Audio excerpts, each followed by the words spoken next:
This is Wendy Briggs, and you are watching the Best Practices Show.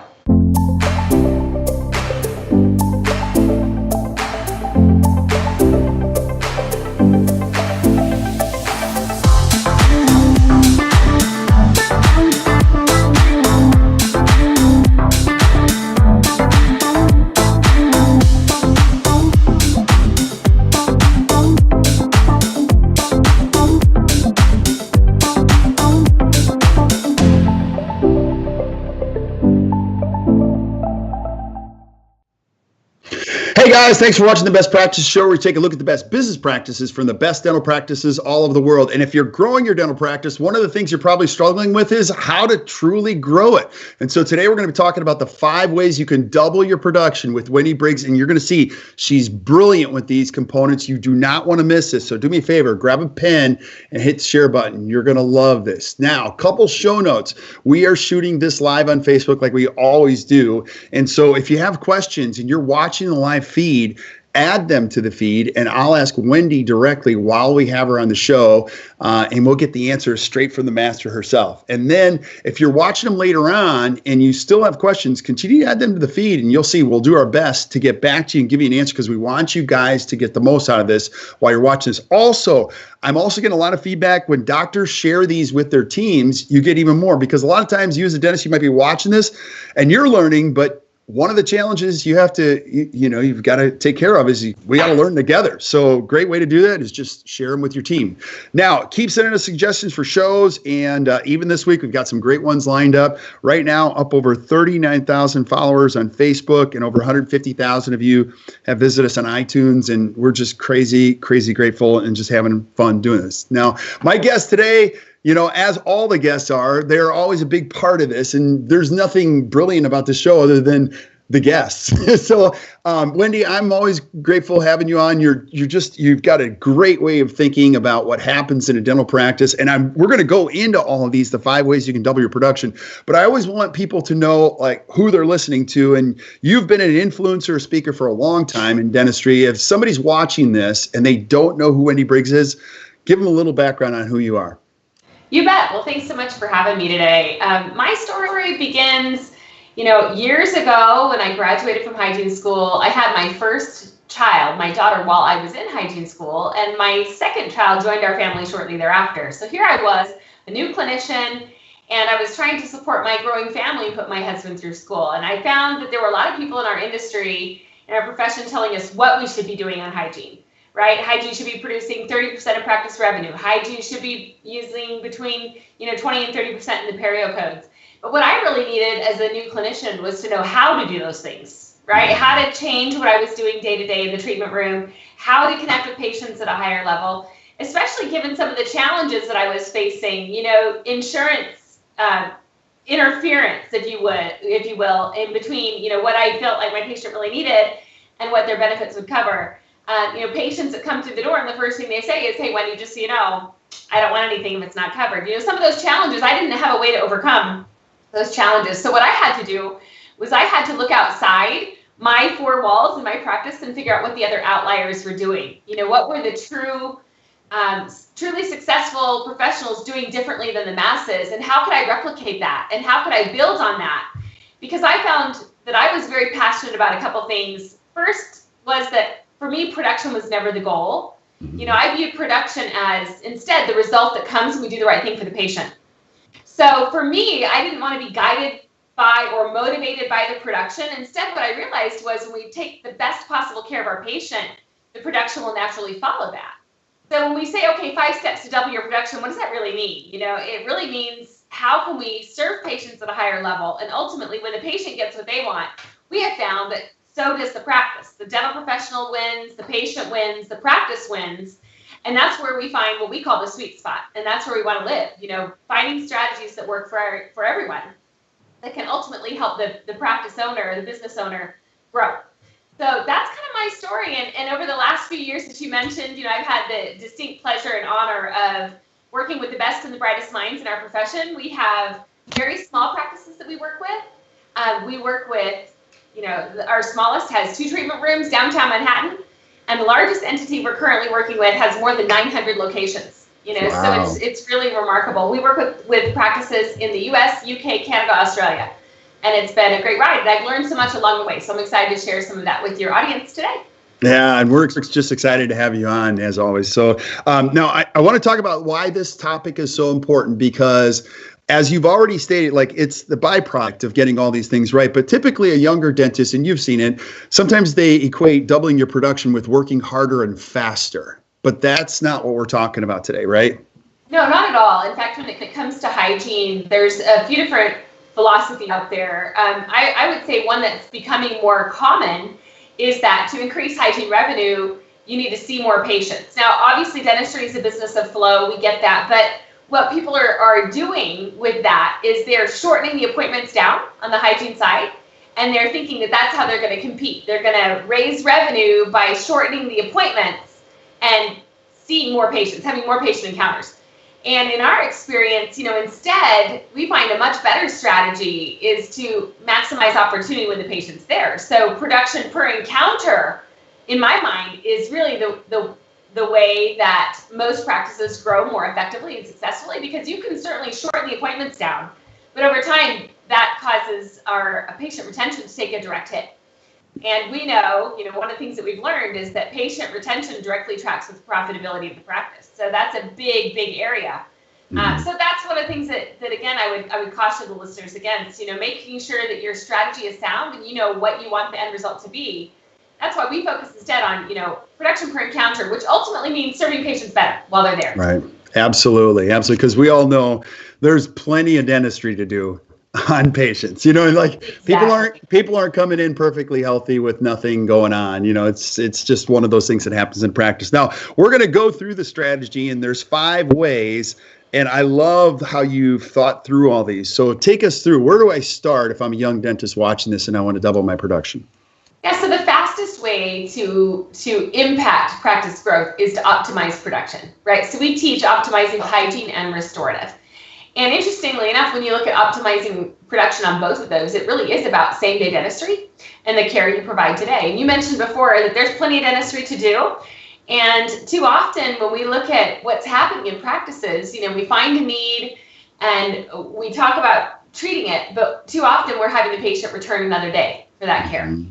So when we talk about optimizing production, we're really looking at creative ways that we can enhance patient care today.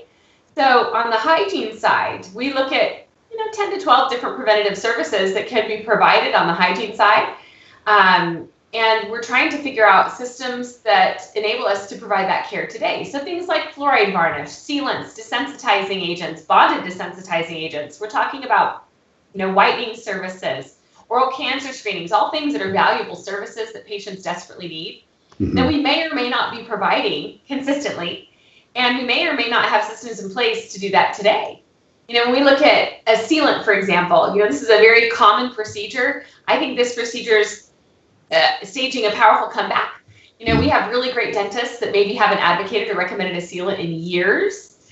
And in a way that's in my mind, it really does require a new way of thinking, because sealant materials have dramatically improved. They now release fluoride. They're partially filled. We just don't see failures like we used to with sealant. So when we look to the science, the latest science, for example, we're seeing a lot of reasons, compelling reasons why sealants today are a viable procedure and should be afforded, not just to kids and not just on permanent molars when they're covered by insurance, right? Especially if we're dealing with a high-risk patient, a drug-induced dry mouth patient even could benefit from some of these protective factors. So, just like everything else in dentistry, our way of thinking evolves as the products and materials improve and evolve, and as the science supports revisiting. So that's just an example of a procedure that could be offered today that in many practices it's just not. If we recommend a sealant, we often are having the patient return another day for that care, and sealants are one of the most common canceled or failed appointments in dentistry. So again, a new way of thinking.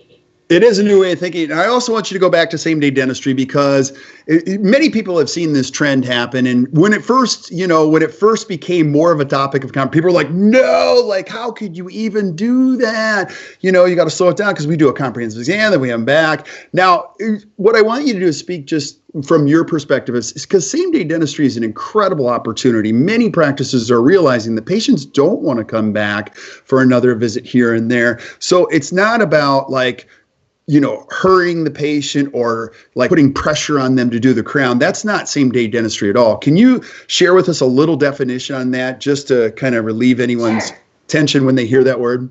Yeah, so we view same day dentistry in a couple different ways. What I was just talking about was same day dentistry opportunities on the hygiene side, right? So there's same day opportunities on the preventative care side, and that's what I was just talking about. When we talk about same day dentistry on the restorative side, we define same day dentistry as any dentistry that's done as a matter of principle throughout the day that isn't on the schedule when the day begins. So this may be simple restorative procedures. This may be more complex restorative procedures. It just depends on the systems that you have in place. And as you mentioned, we kind of get in our own way with this principle because we make assumptions. We assume that patients aren't going to want to have that done today. They're going to want to adjust their schedule, get their finances in order. But when we look at changes in our society, we recognize that to today's patient, convenience matters. In fact, it's just part of our society. They actually look for dentists that are convenient. It's one of the top things they're looking for. And so when we look at, as you mentioned, there's often a lot of dentistry that needs to be done. In many practices, if we look at the unscheduled treatment, so let's say we run an unscheduled treatment plans report, we find hundreds of thousands, sometimes even in the millions of dollars of dentistry that we've talked about that the patients haven't completed. So what we work with practices on doing is establishing a systematic process by which they have capacity to take care of some of these needs today, and by which we're giving patients the opportunity. So we're saying, if possible, would you like to get started on this today? And dentists are often stunned at how many patients, when given that opportunity, say, yes, I would. So it's a shift in how we think about dentistry. Certainly, if we have a 3-op practice, there's not going to be as much opportunity for same day. So there are certain elements that need to be in place. Doctors, we certainly don't recommend you go to your teams and say, hey, from now on, we're gonna offer to do all the dentistry today. That will not go over well at all. So we need to have systems in place and have a process by which we understand when it's possible to provide same day care and when it's not. And so that's part of optimizing production, is really focusing on how we can do more dentistry same day. What are the pieces that are missing to enable this to be possible? We find that some practices are capacity blocked. They're usually capacity blocked with team members, with treatment rooms, and sometimes they're capacity blocked with doctor. They're out of doctor, and they need more doctor time to be able to do same-day dentistry. So whatever those capacity blockages are, when we're trying to help practices optimize production, we are able to identify, number one, where they're blocked, and number two, what are the most efficient and effective ways to overcome those blockages to enable us to do more same day. Mm-hmm. That's awesome. I love that. So thank you. And then also too, when it comes to optimizing, production, is there anything else we should know? Any nuances that are important before we move on to the next one? Any additional things that you would recommend? Well, certainly. I mean, like I said, knowing what we can offer today and making sure we have a systematic process in place for that. I think sometimes we do think same-day dentistry is all about the doctor, and sometimes we might be thinking same-day dentistry is all about CAD/CAM, and it's not necessarily. We find a lot of doctors, the doctors who do this really well, can often find 30 to 50% of their total practice revenue from same-day dentistry. Mm-hmm. So it can be a tremendous driver for growth and success in a practice. So I think maybe opening your mind to a new way of thinking is really key when it comes to same day. And then, of course, making sure we have systems in place, because we certainly don't want to shove more things into the schedule at the expense of patient experience. So it doesn't make sense to have more same-day treatment, but see a reduction in patient experience, because that ultimately isn't going to give us the result we want at the end of the day either. So, a couple quick things on same day: making sure you have the systems in place, and that that the entire team understands why it's important, and then also how to do it more consistently. So other things that we find that are very helpful: incentives to the team. There's a lot of little things that can help determine the success in this strategy. I love it. Now what's number 2? What's the second way we can double our production in practice? Well, I kind of hinted to it earlier, and that is world-class systems. So systems really do set the elite apart from the masses. Practices that do things well typically have a very clearly defined systematic process for doing those things well. And one of the things that we find is even in very capable, high-functioning practices, there's almost always a need to refine our systems and make those better. For example, many practices that we work with don't have any systems in place for onboarding and hiring and training new employees. Mm-hmm. This is a tremendously important place to have a good system. And so that's just an example of one area that we find systems are lacking. Even it's stunning to find, when we go to a tray setup, for example, how do we set the doctor up for a simple restorative procedure or a crown prep? We find that in many practices, the training mechanism for that is just one team member showing another team member how we want to do it. Mm-hmm. But we find that to truly excel and succeed, we need to have a written process for those systems that are very critical and important to have a consistent experience. When we think of pilots, right? Pilots always have a checklist. And we find a great system in a dental practice does often include a checklist, a flow chart, and then certainly any scripts or verbal skills that we want replicated are also an important component for the system. So systems matter, and we find that practices that do things exceptionally well often have really great systems. Absolutely. And so systems are important to not only double your production, but they reduce costs too. You watch a great business that has systems in place. That's why Starbucks can afford to pay full-time, wages and benefits for part-time employment, because their systems are so airtight. It creates a consistent experience. It's really, honestly, it's the only way to scale any business. Wouldn't you agree? Absolutely. Absolutely. And so often we find that the systems are too dependent in a dental practice, especially on one or two key top performers. And in reality, then we find a situation that we like to call it your best is your worst, where your best employee really becomes your blockage to your growth. And so that's how you get around that, is you have a systematic process for training and onboarding and hiring new people so that you can scale. And you don't have just one person that knows how to help the doctor with that procedure. We've got to make sure we move beyond that way of thinking. And we certainly want highly talented, capable individuals, but we don't want those individuals holding the rest of the team back. Yeah, and I've heard you speak so many times. Like, I think were you the one that taught us 3, 3, and 3? Like, when you onboard an employee, can you just speak to? I love when you shared that. I'm like, oh, that's genius. So you have a system for onboarding all team members. Can you do your 3, 3, and 3 thing just real quickly? Yeah, that's an example of what's such a critical element. And we find so many practices are missing this important element. We all groan when it's time to hire somebody new, and we groan because we really don't have a sophisticated way of facilitating their process. And we feel like any new hire should be a highly functional employee after 90 days. And the way you get to that is we have a 3-3-3 process that we coach our doctors through. We have a framework that we give them, but then ultimately they need to make it their own. And what that is it's a checklist where the new employee is responsible for their own development. And we give them a list of things that we want them to be capable of doing after 3 days. And then they graduate from that list to something that we want them, all of the things that they need to be capable of doing after 3 weeks. And then from that list, we go to the 3-month list. And so at any point along that way, they recognize they're the ones that are responsible for checking things off that list. And we also find a really great system is to assign them a mentor within the team. And they can go to that mentor with any question. No question is considered off limits. And that mentor is also personally connected to their success. And so that's another great way that we help, that new hire flourish. And, really they're responsible for their own development. So after 3 weeks, they've got to have that checked off. After 3 days, 3 weeks, and 3 months, they're making considerable progress. And so really, ultimately, everybody should be functioning at the level that we feel they're capable of after that period. And then we actually even have a more in-depth system for assistants after that. So we have a tiered assistant training program, tier 1, tier 2, tier 3, so that, once they're at tier 3, they should be able to assist the doctor with any procedure in the practice at a high level, capable level.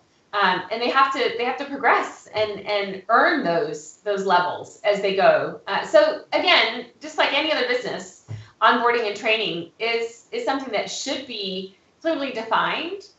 Too often, I'm sure you've heard this too, Kirk. Well, we'll visit a practice and they'll say, well, yeah, she's the new girl. She can't assist the doctor with that procedure because she's the new girl.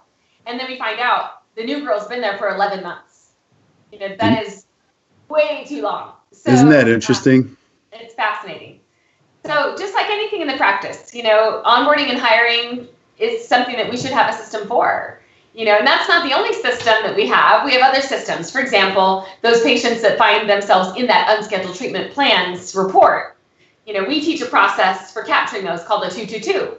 We have a system for contacting those patients after 2 days, after 2 weeks, after 2 months. We have a process by which they're contacted and hopefully recovered, those that are on that list. So, systems. The things that separate the truly elite practices from the masses are they usually have a systematic process to solve common headaches and common frustrations that other practices may find they're just complaining about consistently. We want to empower them to actually do something about those frustrations. Amen. I love it. I love it. So what's step number 3 to double our production? Yeah, really good question. So the third step really is, well, essentially it's the fourth step, right? Because optimizing production, hygiene, and restorative, that's 1 and 2. Okay. World-class systems is 3. The fourth step ultimately is creating leadership and team structure.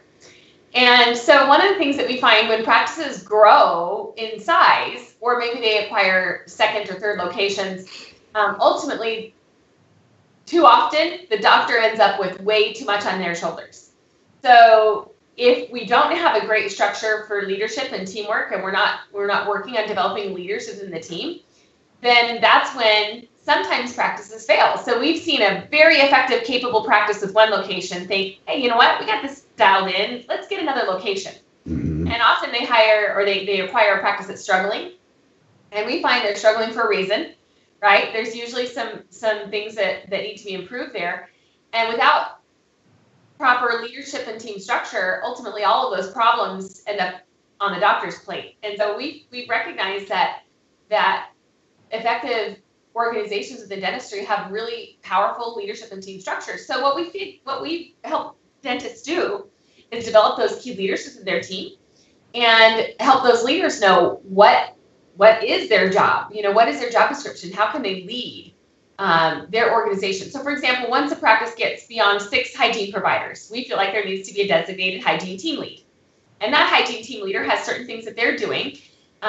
Same thing on the clinical side. Once we get beyond 6 assistants, once we get beyond 6 admin or business assistants at the front, we really need to have a hierarchy of leadership and structure. And then the same thing holds true once we get beyond 6 locations. Then it becomes time to develop regional leaders within the organization. So one thing that we can see is that truly capable practices, very effective practices, the one with 900 locations, for example, that's one thing they have dialed in that many dental practices don't. They have incredible leadership. And those people are very capable in their role. They know exactly what their role is, and they know how to lead rather than manage. Yeah. And can you just speak about that? I love how you differentiate the two. What's the difference between leading and managing? Yeah, there's so many compelling differences, but I find that, I have boys that are athletes. And, there's players, coaches that, in my mind, get so much more accomplished because they're not in it for the ego. They're not in it for the title. They're in it because they love their team, right? The same principle holds true in dentistry. There's certainly certain, people that end up becoming disillusioned by the title. And they do see, they may have a little bit of an ego trip or it's about my way or the highway. And that's just not very effective in our view. We want to be leaders, not managers. Nobody wants to be managed, but we find that many people do want to be led to a higher level of effectiveness. And so a very simple analogy. We like to tell leaders they have 2 buckets, right? I learned this from Dr. John Meese, who's my partner of the Team Training Institute. I just love this analogy. They have 2 buckets. One bucket has gasoline in it, and one bucket has water. We want the type of leaders that when a fire erupts in the practice, they're going to use the water rather than the gasoline. That's a true leader, right? And too often, we see the opposite. We see them pouring gasoline on the fire just for the sake of, well, I don't even know why anybody would ever do that, but it happens, right? So that's key, is making sure that we have the right people in place, the right systems in place, the right processes in place, so that we can encourage a culture of high performance and growth and fulfillment. We like to say that we're committed to continuous improvement. That means everyone on the team has to be committed to that. And, engaging the team and cultivating that behavior is a really important part of the leadership in a practice. It's huge. It's absolutely huge. Now, I did get a question from our friend L'Oreal, and she says, even with your great system, how can you basically shoot down a new employee that feels they deserve the same benefits as a tried and true tenure employee? How would you communicate to that challenge? Yeah, that's a really great question. So when we have our process, right, if they're 3 days, 3 weeks, 3 months, once they've hit that 3-month window, then they need to know what's next, right? Which is why we have the tiered development system. So if they're a tier 1 assistant and they come to you saying, I deserve a raise, or, I've been here a year, or I've been here my 90 days, I need more money. We can very just simply say, okay, where are you in your development?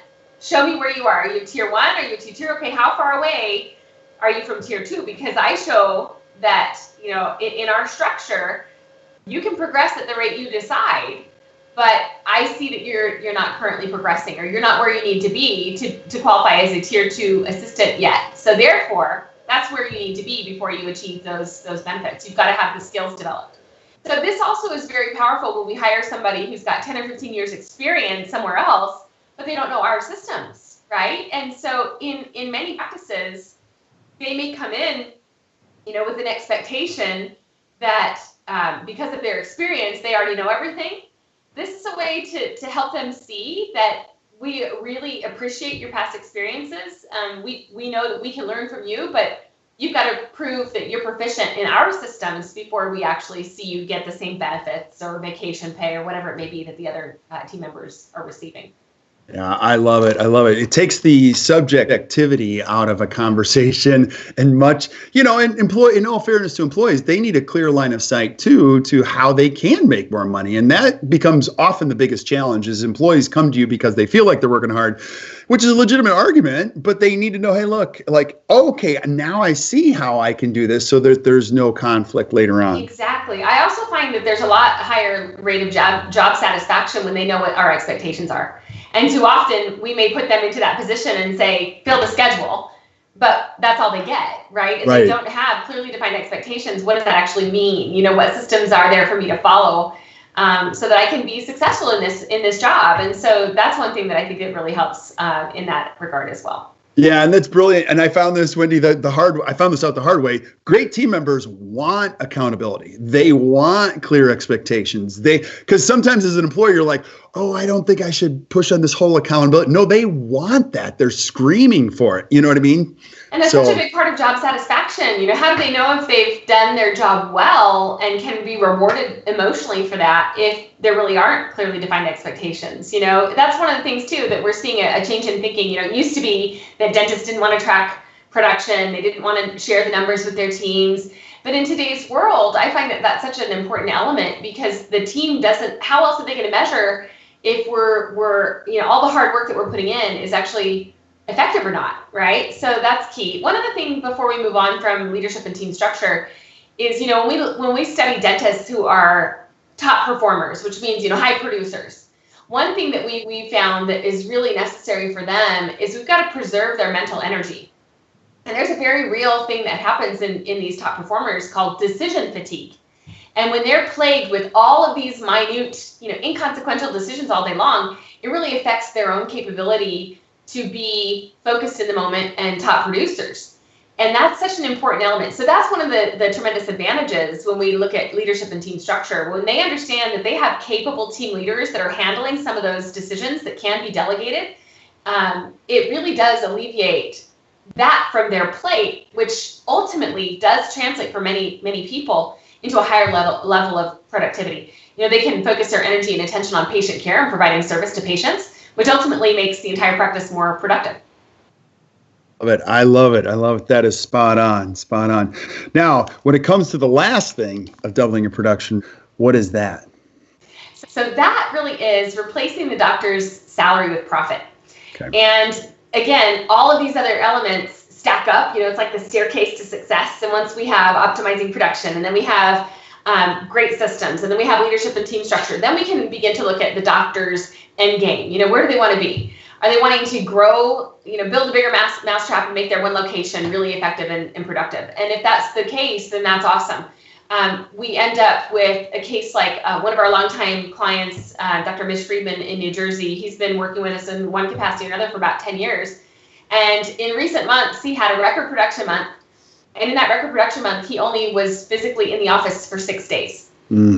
So here he is accomplishing incredible things while he's sitting on a beach sipping fruity drinks, which for many dentists, maybe that's the dream, right? They want to ultimately, be to a place where the practice is still functioning and growing and producing, where they don't have to actually physically be in the practice all the time. Then we have other doctors who end up wanting to be what we call a legacy doctor, where they end up with multiple locations. And maybe their end game is to be able to, at one point, sell those practices, that group, for a higher multiple at some point in their career, or join with another group. I would say no two doctors have the same end game, but ultimately we look at, what their goals are, where do they want to be 10 years from now, and how do we make that happen in the most effective way possible? So we end up, helping the doctor figure out how to shift from being the key producer in a practice to ultimately replacing that salary with the profits from their business. And that becomes a really important conversation because ultimately, at some point in our lives, we will need to have a transition. Yeah. And for some of us, the dream may be to do it while we're still young and can travel and see the world. Other people say, I'm going to practice dentistry till the day I die. And ultimately, that's great too. But wouldn't we want to be profitable, the most profitable possible in regardless of what that scenario is at the end of our career? Yeah, absolutely. And even young dentists know this. The only practices that are worth purchasing are the ones that are profitable. And so if you're a dentist getting ready to transition, Wendy used the word multiple. So if you have multiple practices, the multiple that Wendy's talking about is the multiple on probably what's going to be called EBITDA. And that's going to be what your practice yields in profit. Or even if you have a single doctor practice and I'm a young dentist and I've got a lot of debt, I'm looking for you to sell me a practice that's and I'm going to pay you based on a multiple of what that proposition is. So you're right. Dentists do have to think differently as they start to progress, that I'm not just going to take all the cash. I got to make this thing profitable so it's an attractive sell here in the future, right? Exactly. And one of the things that we often find, sadly, dentists that are in their twilight years, they're at the end of the career, they stop making investments in their practice. They don't invest in equipment or technology. They think they're just going to ride it out, right? Well, ultimately, that's a tactical mistake that ends up being really, really costly because, when they value your practice, they don't value it based on production and collection. It actually is the profit at the end, but then often they'll subtract from the value whatever it takes to get the practice up to standard with technology. So that's one of the mistakes we see. The other mistake that we see is, as they start to slow down, their production and collections, the profitability threshold dwindles. And so then they're not able to get as much from the sale of their practice. So one of the things that we love to do is we love to go in and really focus on optimizing production, take the doctors through these 5 steps. And if we can get our hands on the practice 3 to 4 years before the doctor wants to sell, ultimately they end up getting a much higher valuation of their practice at the end of the day. And sometimes it doesn't even require the doctor doing more. It's ramping up hygiene, for example, or other areas of the practice that can really, in a way, rescue the doctor's retirement. So there's a lot of different ways you can think about the last step, which is replacing the doctor's salary with profit. And just like you said, whether you're a young dentist starting out or whether you're, at the twilight, the end of your career, one thing to consider is, ultimately you've spent your entire life building this asset. Don't give up on it now. Mm-hmm. Right? There's so much more that you can do to really leverage the return you get without a whole lot more effort. Yeah, this is so great, Wendy. I have so many other topics I want to cover with you and so many other questions. And I want to finish and summarize this one. If I'm a young dentist, Wendy, what are you seeing out there? What's the future of dentistry going to look like? I mean, because some of the kids that are watching, they've got 3-4 decades in front of them. What would you say to them about the future in dentistry? I don't think there's a better time to practice dentistry than right here, right now. I think there's so many exciting things happening. I know there's some fears out there too. People are worried about the corporate roll-up and they're worried about insurance proliferation. They're worried about a lot of things. But man, I'll tell you what, there's also incredible technology that we have. We've got partnerships and relationships with with incredible supplies and equipment. And I just think there's so much promise and opportunity in dentistry. You know, my daughter is a practicing hygienist now, and I have boys that are going into dentistry and dental school. And I know there might be some of the online forums I read, it's a lot of negativity. You know, don't go into dentistry, the golden years are over. And I couldn't disagree more. I think there's a bright future ahead for many people in dentistry. And I think there's so many ways, so many different models that dentists can embrace that can bring success. It's just a matter of them figuring out what's the best fit for them. So I say, I think the best years are ahead of us. Yeah, totally agree. Totally agree. I love it. Now, Wendy, you've been so gracious to offer our listeners a book. You know, you've created a book and a guide for free on how to double and triple your dental practice production. Can you just talk about that real quick? We posted a link, but tell them what it is, and keep in mind people are listening on iTunes too. So where can we go and get that? Fantastic. So what we'd love to do is offer anyone who's listening a copy of our book, the Ultimate Guide to Double or Triple Your Dental Practice Production. You can go and find the book on Amazon, but if you go to our webpage, www.theteamtraininginstitute.com, there's a free book offer, and you can just click that link. Now, you've been gracious enough to post a link, so obviously if they're watching, they can just click that and go. And the reason we offer that is a couple of reasons. Number one, we can't cover all 5 steps in great depth here on our interview today. And so those that want more information about any of those topics that we talked about, whether it's optimizing production or world-class systems, there's more information on each of those principles in the book. And then also they'll get to hear from Dr. John Meese as well, who's an incredible mind in dentistry, really effective, successful doctor in his own right, but also knows the corporate structure and is incredibly talented at helping dentists figure out what their vision is and how to execute on that vision. So you'll get to hear some insights from him as well. So we would encourage you to go ahead and click that link and request that book, and then you'll have more pieces to the puzzle that we provide and help guide dentists to really dramatically double their production. So it's an awesome thing. It's awesome. You have to check it out. And we got to get Dr. John on here. And you guys also have a podcast. I love your podcast. A lot of times I'm just exercising or riding a bike, whatever. I'll listen to you guys. It's so good. And you guys go back and forth and really give a lot of clarity to some of the questions that many people have. So I encourage you to check that out too. And tell the listeners where they can get that podcast, Wendy. So our podcast, you can find it on iTunes. It's the Double Your Production podcast. So again, just like we said at the very beginning, it's not about the money necessarily. It's about providing a higher level of care to the patient, and ultimately then the practice wins too. That finding that sweet spot where the patient wins, the team member wins, and the practice wins, the practice owner wins. Amen. That's awesome. So, Wendy, thank you so much. As always, we're going to have you back and just have you just share some light on some other challenging topics. Stick around while we say goodbye to everybody else.